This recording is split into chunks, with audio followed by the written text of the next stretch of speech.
So, Trammell Hudson, who is standing here, he's taking things apart. Don't worry. Trammell Hudson ici, il disassemble des trucs. Pas maintenant sur le stage, mais il va nous expliquer comment travaillent les hardware implants, les trucs qu'on a déjà entendu parler dans Bloomberg. On a déjà entendu parler des ordinateurs, des supercomputers avec des implants.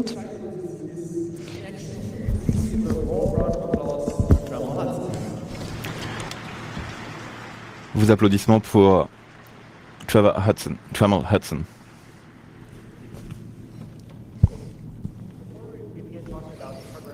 Donc, avant de commencer sur les implants hardware, 2 disclaimers.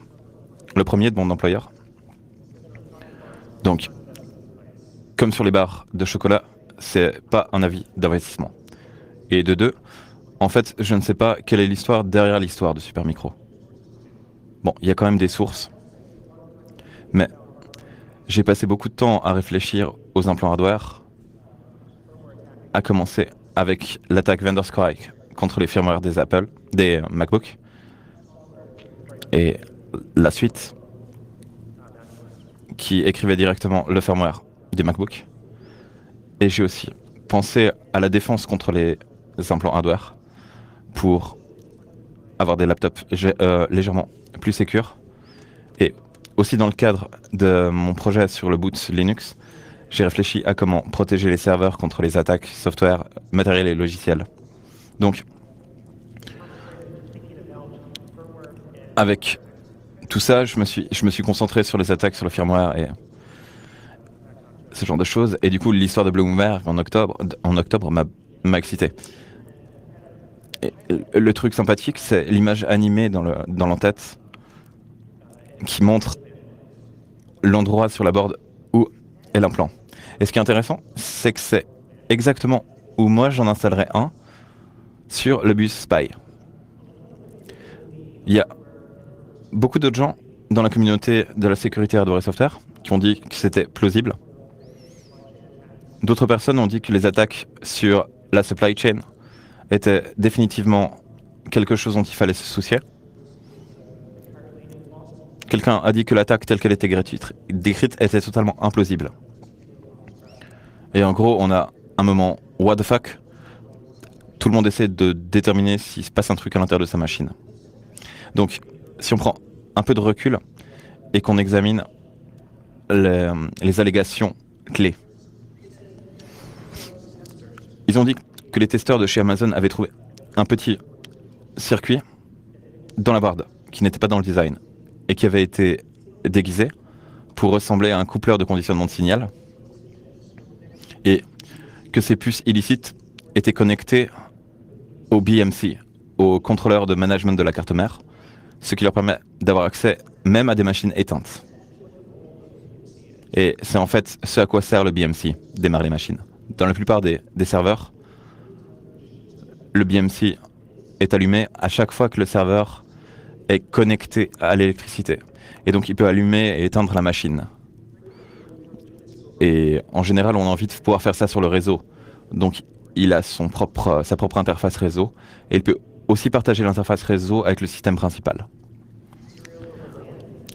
Il y a aussi un port série sur le réseau local qui est utilisé souvent pour débugger les systèmes. Et il y a aussi une émulation de volume USB qui permet de faire des installations, des mises à jour d'OS à distance. On a souvent un KVM à distance, donc un port VGA. Et ce chip est sur le bus PCI, du coup il peut faire de l'accès mémoire direct dans la carte réseau. Et c'est très souvent branché sur le bus SPI du firmware, donc il peut modifier le firmware. Et sur certains systèmes, c'est même branché au TPM, donc au module de calcul protégé, ce qui permettrait d'override la racine de sécurité. Donc c'est vraiment dommage, vu tout ça, qu'il ne soit pas correctement implémenté. Un chercheur en sécurité dit qu'il n'y a pas de protection, de détection ou de récupération des attaques sur ce genre de chip. Donc, le fait d'avoir un implant matériel dans le BMC est vraiment quelque chose auquel il faut s'inquiéter. Donc un autre postulat qui est fait, c'est que ça a affecté 30 entreprises, dont Apple, et Bloomberg indique qu'Apple aurait trouvé indépendamment ces chips sur des cartes mères de chez Supermicro et qu'ils auraient coupé par la suite les ponts avec Supermicro. Donc ce postulat en particulier est assez intéressant parce qu'il collabore à un article de début 2017 comme quoi Apple avait enlevé les serveurs Supermicro de leur data center. Donc Apple a nié les faits quant au fait que ce soit un problème de firmware, mais c'est intéressant à garder ça à l'esprit. Et le troisième point, c'est que dans un cas, les puces malveillantes ont été mises entre les couches du circuit imprimé. Et ça aurait été fait par des opérateurs chez le fabricant, pendant la fabrication. Et de l'armée chinoise. Donc avec autant de postulats et toutes ces allégations, on espérerait que les sources soient correctes. Et d'après Bloomberg, il y a 17 sources indépendantes qui sont citées, enfin qui sont anonymes, dont 6 de sécurité nationale, 2 personnes chez Amazon et 3 insiders seniors chez Apple. Donc les sources ont l'air solides, sauf que dès que l'article a été publié, tout le monde a nié. Amazon a dit qu'il n'avait jamais trouvé aucun problème par rapport à du matériel modifié. Et Apple était encore plus brutal. Tim Cook a dit que ça ne s'était pas passé, qu'il n'y avait aucune vérité là-dedans.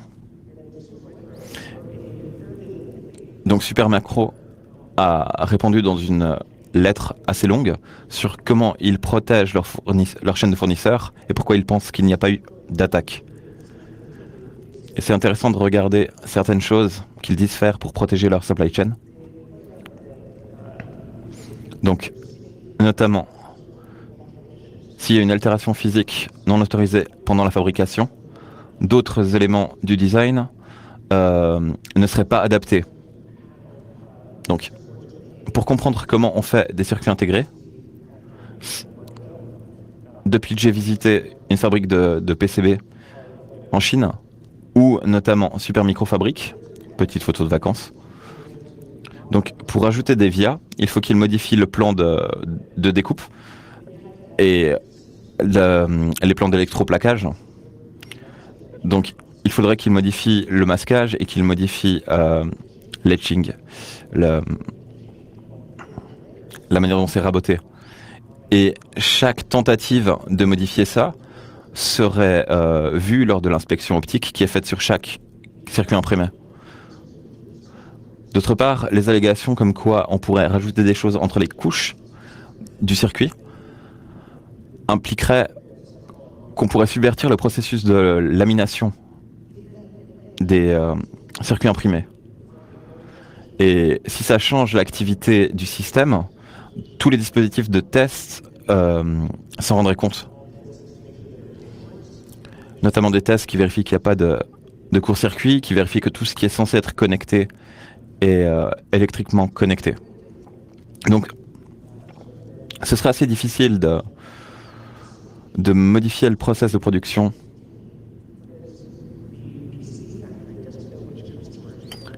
et ce serait assez difficile de le contenir parce qu'on ne sait pas quel est le client final qui va recevoir telle ou telle carte mère.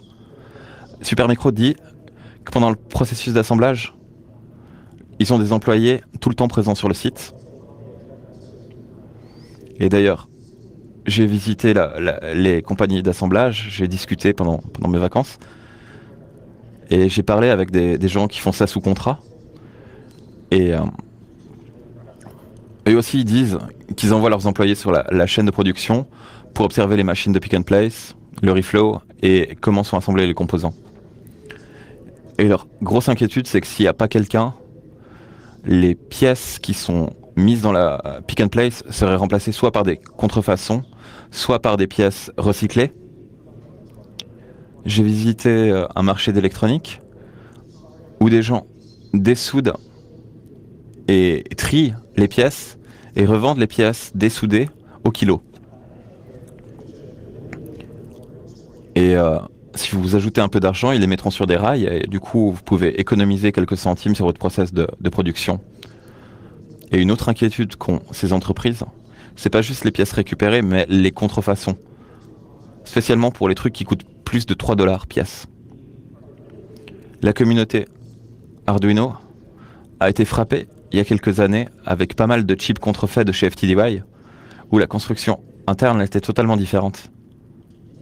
Dans ce cas, ça a causé des problèmes de fiabilité. Donc imaginez d'une perspective sécuritaire, c'est vraiment inquiétant que des pièces qui ont l'air identiques pourraient avoir une fonctionnalité totalement différente implémentée à l'intérieur. Supermicro a également mentionné qu'ils passaient leur carte mère au rayon X à la recherche d'anomalies. Et j'ai pas pu prendre de photos dans l'usine quand j'étais là-bas. Mais sur cette photo de Wikipédia, on peut clairement voir les composants actifs. On peut clairement voir que les composants actifs sont différents des composants passifs comme les capaciteurs ou les résistances. Donc, si un attaquant arrivait à subvertir la chaîne de production en mettant des composants malicieux, il pourrait être détecté à cette étape. Une autre chose intéressante, c'est que ces inducteurs dans des paquets en DIP, très communs sur les cartes réseau, et parfois des gens ont cru qu'ils avaient un appelant matériel quand ils ont trouvé ce genre de choses dans leur jack Ethernet. Mais on le voit assez clairement sur le rayon X, c'est des composants passifs. Donc, Sophia d'Antoine, elle aussi, a fait un teardown assez extensif de ses cartes mères, y compris analyse rayon X. Elle a trouvé des trucs bizarres, mais rien de malicieux, pas de pétard fumant. Donc, vous pouvez lire son blog post pour plus de détails. Elle a trouvé des trucs qui n'étaient pas censés être là, mais qui étaient en fait juste des composants de conditionnement du signal.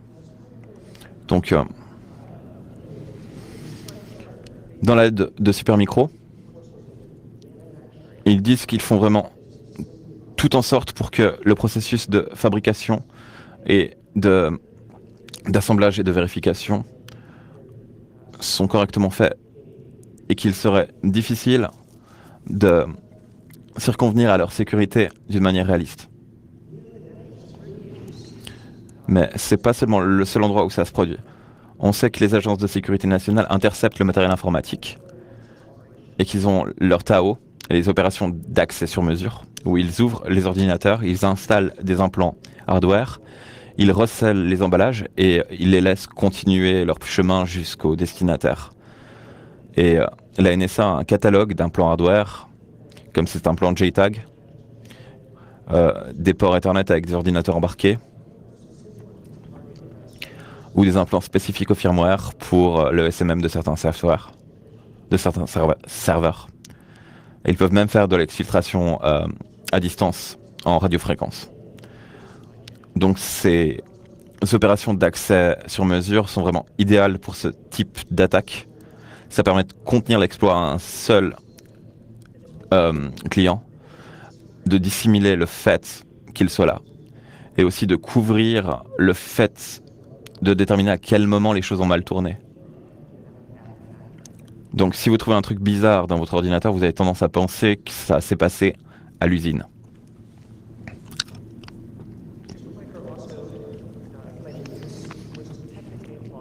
Supermicro a également déclaré qu'il était techniquement implausible, hautement improbable, que du matériel modifié fonctionne correctement, qu'une tierce partie n'aurait pas la connaissance totale du design. Bon, je pense que c'est pas correct. Parce que, bon, on sait que la NSA le fait, et aussi parce que je l'ai fait.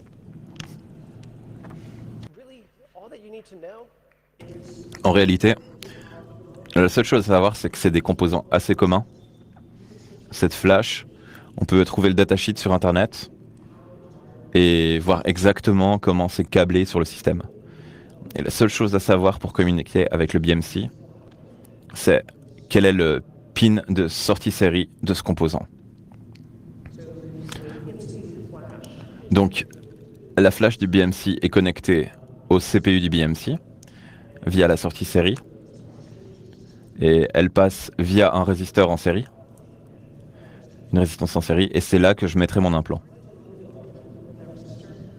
Bon, le mien est un peu plus grand que cette résistance. Je l'ai posé sur la carte. C'est un petit FPGA qui pend sur le côté.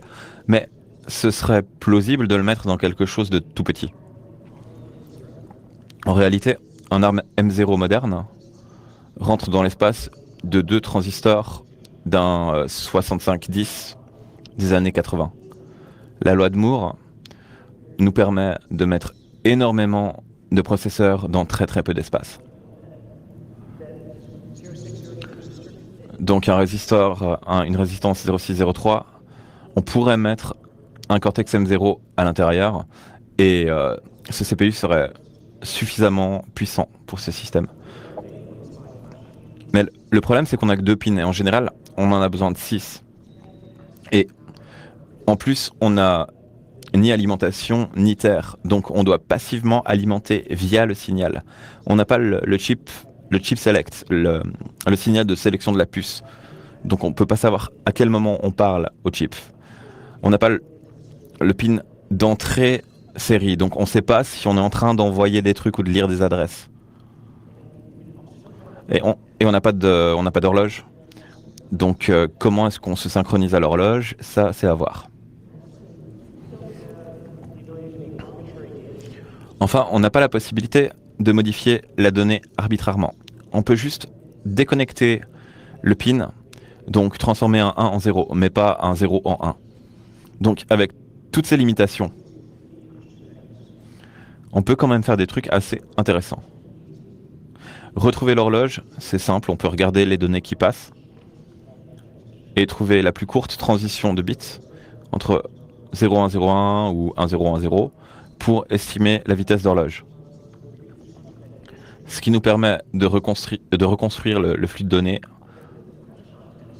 Et si on regarde à la flash, on peut voir que c'est plus ou moins du bruit aléatoire, mais il y a des grandes parties qui sont toutes blanches, donc c'est tous des bits qui sont à 1.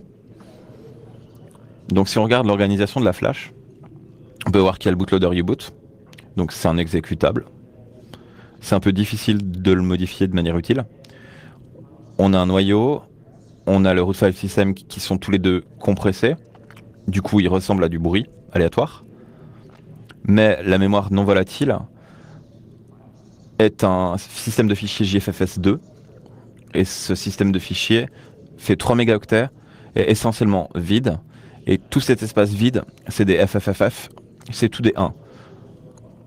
Donc il y a beaucoup de 1. Et en plus, il a des jolis headers qu'on peut valider. Donc on voit que le bitmask 1985, on sait à quel endroit on arrive à d'autres endroits du file system. Donc, sachant qu'on peut reconstruire l'horloge et déterminer où est-ce qu'on en est dans le file system, on peut commencer à injecter des nouvelles données là où on avait de l'espace libre. Donc, il y a un petit fichier qu'on a mis ici, qui est un petit script shell de configuration réseau. Donc je vais essayer une démo en live. J'espère que ça va fonctionner. Donc, on fait ça sous QEMU parce que j'ai pas ramené de carte Super Micro. Sur la gauche, on voit la console de la flash, donc la console de l'implant hardware. Et sur la droite, on voit la console série du BMC. Donc on peut voir que le noyau est chargé. Dans une seconde, on devrait avoir du trafic. Donc l'implant est actif, il a remplacé des données. Quand on a monté le file system NVRAM, donc le BMC continue sa configuration. il charge des drivers de périphériques pour la vidéo. Là, je sais pas trop pourquoi, mais il fait une pause. Bon, c'est pas mon job de savoir pourquoi. Et au bout d'un moment, ça va configurer les réseaux. Et ça fait ça en lançant ce script shell depuis la partition de la NVRAM. Donc, les histoires de KVM, ça démarre des trucs, et hop!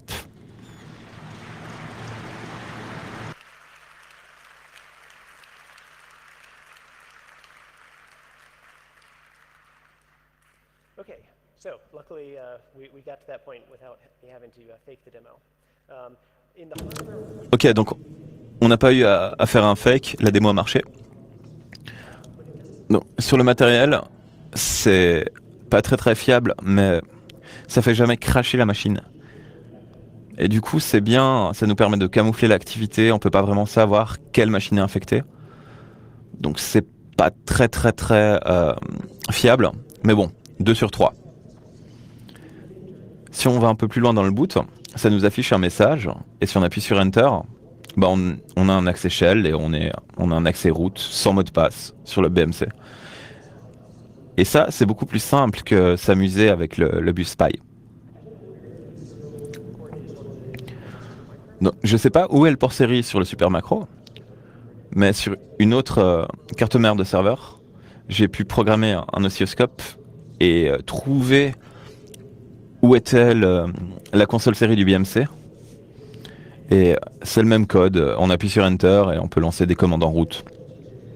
Donc c'est une manière beaucoup plus simple de faire. Donc une grosse question que les gens ont, c'est on fait comment pour détecter ce genre d'implant? Donc il y a beaucoup d'endroits qui ont besoin d'un niveau d'assurance élevé qui remplace les ROM. Mais ça ne protège pas de l'implant parce que l'implant n'est pas dans la ROM. Donc si on lit la ROM, on voit rien de bizarre parce que c'est pas dans la ROM, c'est en dehors. Même en branchant un analyseur logique au bus et en regardant ce qui se passe pendant le boot de la machine, au niveau de la flash, ça ne nous permettrait pas de détecter l'implant parce qu'il faudrait qu'on mette les probes directement sur les contacts BGA, donc sous le chip, c'est beaucoup plus compliqué. Il y a des gens qui pensent qu'on pourrait détecter du trafic bizarre sur le réseau quand il y a des tentatives d'exfiltration de données. Mais c'est qu'une manière d'affecter les choses, exfiltrer la donnée. Il y a un talk intéressant à la DEFCON 23. Ils expliquent comment un implant permet de backdoorer un hyperviseur. Et du coup, la machine virtuelle d'un attaquant peut accéder ce qui tourne dans les autres VM, accéder à la mémoire des autres VM. Donc, le gros problème, c'est que le BMC est beaucoup trop privilégié. Il est connecté à peu près tout dans le système. Mais c'est pas la seule source d'inquiétude. Comme a dit White Quark,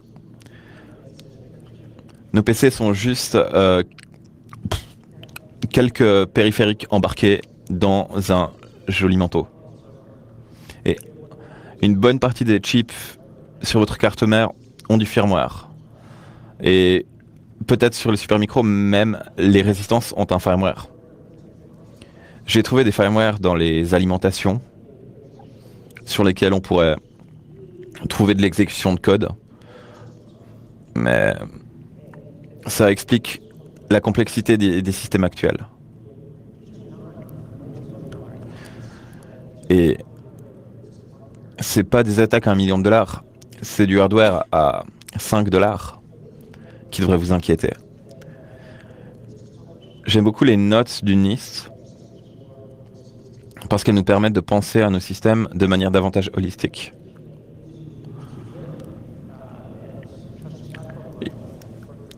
Ils intègrent un peu tout dans le TPM. Et je pense qu'il faudrait qu'on fasse davantage dans notre communauté pour utiliser davantage le TPM. Mais les TPM sont eux-mêmes sujets à leur propre implant matériel. Le TPM Genie permet de subvertir la racine de confiance matérielle du TPM. Donc il y a d'autres personnes qui proposent qu'on bouge sur d'autres architectures de sécurité, comme SGX ou TrustZone. Mais c'est compliqué pour le cloud. Il y a des innovations actuellement chez Google, sur Google Titan, qui est utilisé sur leur serveur, puis maintenant sur les Chromebooks. Microsoft a son chip Cerberus sur le système Azure. Et ils ont publié leur firmware et le design de leurs ASIC. Donc les gens peuvent voir comment ça fonctionne.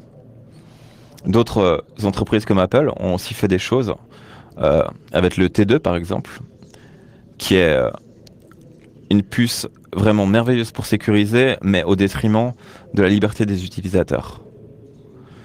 Et du coup, la bonne façon de résoudre ces problèmes, c'est de ne plus avoir de secrets.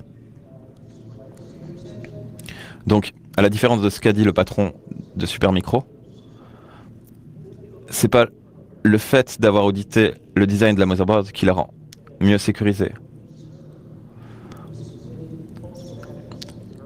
Quand on achète un design ouvert de serveur, il y a tous les schémas, il y a tous les Gerber, et c'est censé motiver les acheteurs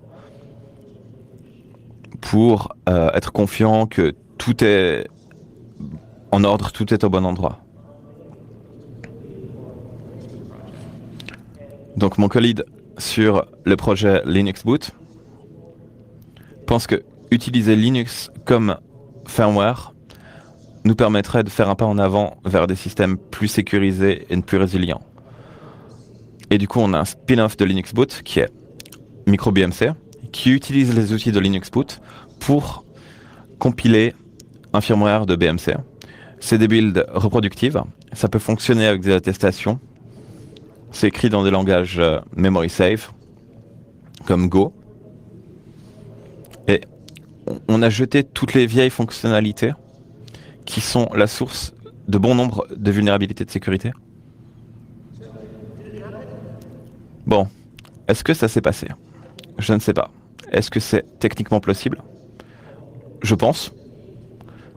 J'espère que vous avez compris que c'était une possibilité technique qui devait garder notre attention. Et je pense que dans l'avenir, il faudra avoir davantage de racines de sécurité hardware, d'attestation à distance et de possibilité de savoir que le code qu'on a construit, qu'on exécute, on le comprend et que s'il y a un emploi hardware, on peut reprendre le contrôle dessus. Donc si ça vous intéresse d'en discuter, également discuter de firmware open source, il y a une assemblée avec notamment des contributeurs Coreboot et vous pouvez venir nous aider, contribuer et mettre la pression sur les fabricants pour qu'à l'avenir, on ait des standards pour une informatique plus sûre. Merci beaucoup d'être venu et j'étais très content de vous montrer sur la scène mon exploit.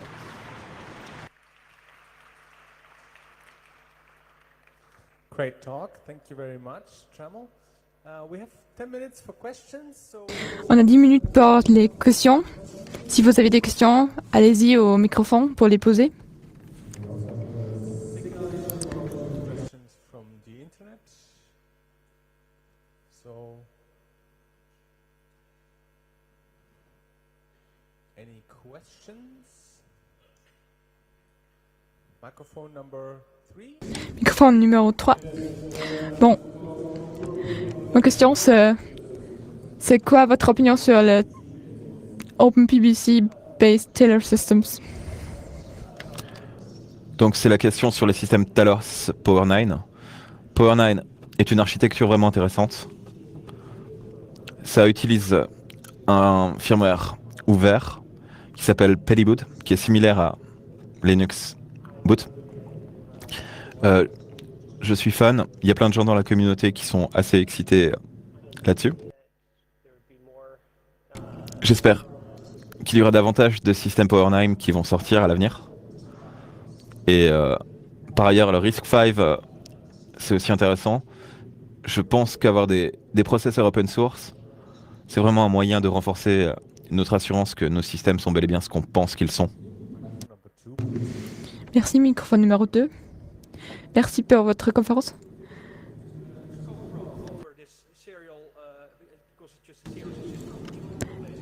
Est-ce que vous avez une scope rope sur le résisteur? Est-ce- Yes, yes, yes. Donc, une question technique pour savoir si on peut mesurer une déviation de la tension si on mesure. Si on peut savoir s'il y a un implant ou si c'est juste une résistance en mesurant le courant entre le BMC et la flash. Et aussi le fait qu'on peut pas potentiellement... Enfin... La question, c'est est-ce qu'on peut alimenter différemment le système pour avoir davantage de puissance électrique? Est-ce que c'est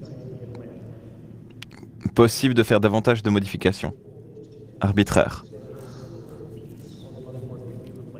Donc si on a seulement 2 pattes, l'avantage c'est qu'il y a une seule pièce à remplacer sur la carte mère, ça prend quelques secondes.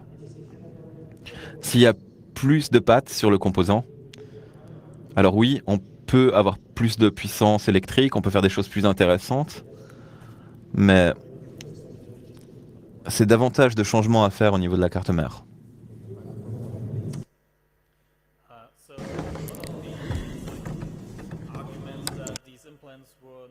Beaucoup des arguments sont que les attaques ne sont pas faisables parce que vous devrez changer le etching dans le FEP. Mais à quel point c'est probable que quelqu'un va anticiper les fichiers qui sont envoyés aux fabricants et après si vous faites l'inspection optique, c'est pas visible là-bas.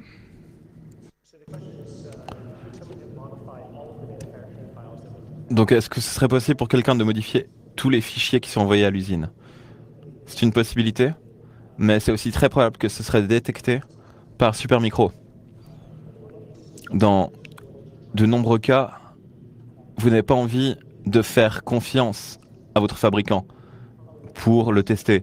Vous voudriez avoir un testeur indépendant, une autre entreprise, pour tester, vérifier, valider que les cartes mères sont bel et bien produites selon vos spécifications. Donc oui, c'est certainement possible. J'ai pas envie de spéculer sur cette partie de l'histoire, mais ça nécessiterait davantage de modifications et ça pourrait être aisément détecté lors du spot check, donc quand on vérifie tout. Beaucoup des cartes mères, il y a quelques composants qui sont pas populés. Surtout les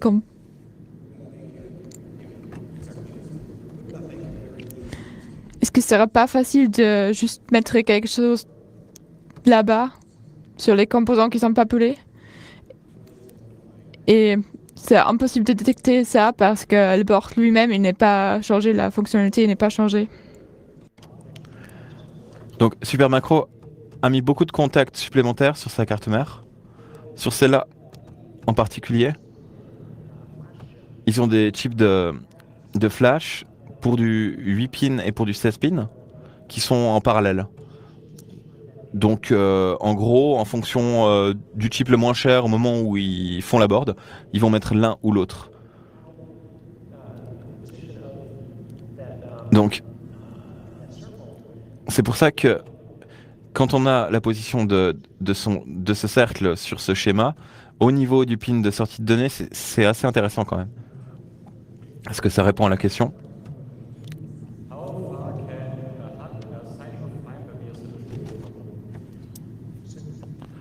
Donc, dans quelle mesure signer le firmware peut régler ce problème? Ça résout beaucoup de problèmes, mais Mais typiquement, c'est pas la totalité du firmware qui est signé. Donc, en général, U-Boot va être signé dans un BMC moderne. Le noyau et potentiellement le file system root. Mais le file system NVRAM est prévu pour être modifié par l'utilisateur. Donc, il ne peut pas être signé par le fabricant. Donc, ce genre d'attaque fonctionnerait contre un BMC signé de la même manière. Et de plus, appuyer sur Enter pour obtenir une console série, c'est une attaque qui fonctionne indépendamment de la signature. Sur x86, on a des technologies comme BootGuard qui font en sorte qu'il soit plus difficile d'avoir de l'exécution de code pendant le processus de boot. Mais on a déjà vu beaucoup d'instances où c'était implémenté de manière assez mauvaise. Et donc, malgré ces protections, il y a des gens qui ont réussi à obtenir l'exécution de code au démarrage. Merci Trevor Hudson et beaucoup d'applaudissements pour la conférence.